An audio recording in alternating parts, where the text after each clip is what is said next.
చాలా మందికి ఆకలిగా ఉన్నప్పుడు మద్యం తాగే అలవాటు ఉంటుంది.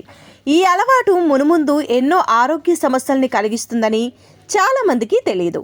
మద్యానికి బానిస కావటం వలన ఇలాంటి వ్యక్తులు ఆకలిగా ఉన్న సమయంలోనూ దీన్నే కడుపుకి పట్టించేస్తారు. కాబట్టి కడుపులో ఆహారం లేకుండా మద్యం తాగితే ఏం జరుగుతుందో ఇక్కడ తెలుసుకుందాం. సాధారణంగా మనం ఏదైనా తిన్నప్పుడు లేదా ద్రవం తాగినప్పుడు అది అన్నవాహిక ద్వారా నేరుగా కడుపులోకి వెళ్తుంది.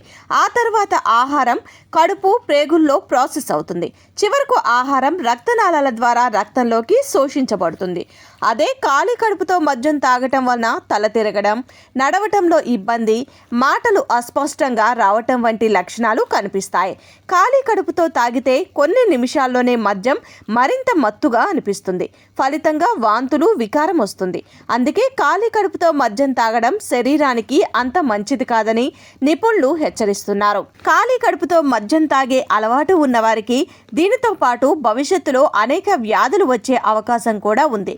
మద్యం తాగడం ప్రాథమికంగా ఆరోగ్యానికి హానికరం. అందులోనూ దాన్ని ఖాళీ కడుపుతో తాగడం మరింత డేంజర్.